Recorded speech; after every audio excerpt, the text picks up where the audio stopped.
My goal with this channel was to monetize within a year. I am now 9 months in. Here are my current stats. 124 subscribers.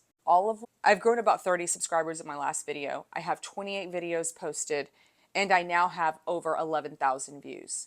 Wonderful for my channel, but it is growing a little slower than I'd like. 9 months ago, I dove into this whole YouTube thing to show the truth about motherhood, to share the things that most mothers don't talk about, but everybody goes through. The real unfiltered stuff. The I'm hiding in the pantry eating raw cookie dough kind of truth. Spoiler alert, I'm still not monetized. Still kind of a hot mess, but I'm still obsessed with making this work.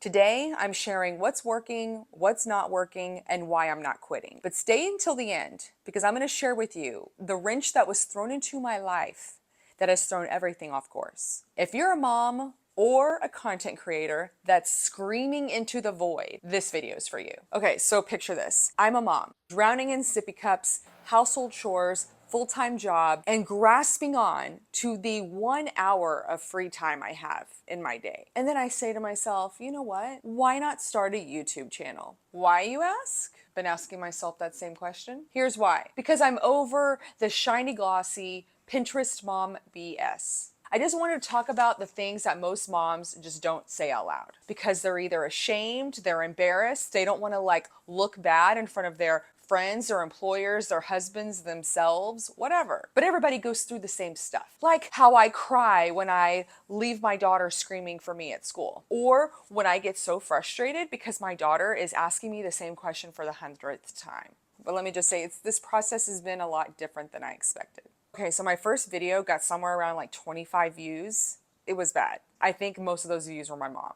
I just remember filming in the middle of the day and telling my whole house to shush, making everybody's be quiet. And I put a filming sign on my door. So stupid. But I made it this whole deal. I even cried before I started filming because I had that imposter syndrome. And I was thinking, why the hell am I doing this? Who's going to watch my stuff? What am I even doing? I did a full glam too. I did hair, makeup, the whole thing, try to figure out lighting in my room. It was a whole production. Editing has been a disaster, mostly because of technical reasons. And when I first started editing my videos, I had never done it before. I didn't know what a jump cut was or how to even split a video. I was about to destroy my laptop because managing motherhood, my job, my marriage, and being a mother was like hurting a bunch of cats who were on fire. So now let's get into what's actually working. I am bearing my soul here. I am sharing what's really happening, the good, the bad, the ugly, and that is working. I'm getting lots of replies and comments from other mothers or people in the YouTube community who are sharing their thoughts and stories about my content, saying that they feel less alone because of what I said and shared. And that is why I'm doing this. I'm here for the community. It means so much to me because being a mother can be very isolating sometimes, and being a content creator is even more isolating, if that was even possible. The other thing that's working, and the number one resource that is still by far my favorite resource that's working, is vidIQ. This video is not sponsored by vidIQ. Obviously, because I'm unmonetized. vidIQ is a resource that I started working with probably since January. I pay for this service every month, and I recently started hiring a vidIQ coach. This was extremely impactful for my channel. I was just so helpful to get feedback. But I love all of the resources that vidIQ comes with, and it's relatively affordable. I think I spent about $15 a month on vidIQ. I think actually it was probably around 10 for keyword research, for thumbnail ideas, lots of different analytics. It was extremely helpful and is my favorite resource by far. Canva, another thing that's working. So those are the two resources that I have kept, that I am keeping, that I'm very grateful for, and that are the biggest workhorses on my YouTube channel. But I want to just make a comment about the vidIQ coaching. It is a little bit pricey, but relative to other content creator coaches, it's affordable. I think I was paying about $200 a month for my vidIQ coach, and it was so worth it. My coach, Sarah, met me where I was, walked me through, and did it in a very caring, compassionate way. The other thing that's working, AI support. I started using ChatGPT and Grok, the AI apps. GROK is the app. And this has been very helpful for kind of streamlining my ideas and kind of narrowing down how to, like, a script format. So it's definitely not working my scripts, because I like to just do bullet points for my videos and I don't follow a script directly, but it helps give me a script format. And it has saved me a lot of time. So I'm definitely excited for the AI support that's out there now to help me grow my channel, and it's something I'm going to continue using. What's not working? Oh, let's get into this. Thumbnail, title, and hook. I am in month 9 and fully appreciate the importance of those 3 components. Before this month, I was making my video first, then making my thumbnail, title, and hook. I know. Well, obviously making my video with my hook and then making my title and thumbnail afterwards. That wasn't working. There is a big problem I have with viewer retention. This month, and with the help of my vidIQ coach, I started focusing on thumbnail, title, and hook, and doing my thumbnail and title first, which has made improvements. And so it's also made scripting and the rest of my filming process a lot easier, because I already know what the thumbnail and title are going to be. So I'm not repeating myself as much in videos, and I think that's going to be very helpful. So thumbnail, title, and hook. Lots of people talk about the importance of it, but as a new YouTuber, it just didn't sink in. It's definitely going to be my focus moving forward, is making sure I have a strong thumbnail, title, and hook before I even start filming. My next thing that's not working is consistency. Here's how it goes. When life throws you a curveball, or you have an off week, your kid is sick, you're not sleeping well, you don't post for a week, your views completely tank. They just go down the toilet. And then when you come back, the algorithm's like, oh, who's she? Where does she come from? Consistency is my nemesis right now, but it is something that I need to work on. So my goal moving forward is to make shorter videos that are going to be easier and faster to edit, so that I can keep my posting more regular till my system gets real tight. The other thing that's not working is chasing perfection. Early on, I would reshoot if my eyeliner was off, or if my kid screamed mid-take.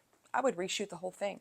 Newsflash, nobody cares. Messy buns and authenticity are what people care about. Here's what I'm going to be focusing on for my month 10. First, this isn't about clout or cash, although that would be nice. It's about this community, it's about impact. Every time a mom posts a comment or replies to my video and says, thank you for posting that, because I'm going through the same thing, and hearing you talk about it really helped me, I'm like, oh my gosh, thank you. That is why I'm here. Those comments absolutely fill my love tank, and why I stay up until 11 o'clock at night, sometimes midnight, editing videos. And third, I'm not here to play small. I'm here to focus on long-term growth. I am doubling down on this community. That is my focus. As I mentioned, there was a major life change, a wrench thrown into my life this month. Let me talk to you about that a little bit more. 4 or 5 days ago, whatever that is, 4 days ago, I was laid off from my job. A job that I had for 6 years. Came as a ginormous surprise, incredible surprise. I can't even explain it. Even just talking about it now, a couple days later, I still have an upset stomach. I feel sick. I feel like it's important to share this, because everybody, a lot of people are going through layoffs right now. Our economy is in a weird place in the US, and this is a common story. I am by no means special. If anything, I'm very fortunate, because I have a partner who's extremely supportive, and so I'm going to be okay. Although I do need to get back to work, I am dealing with the stress that many people feel. And because of this layoff, I have had to make some changes to my YouTube strategy. I have had to cancel every resource with the exception of the most important, for obvious reasons.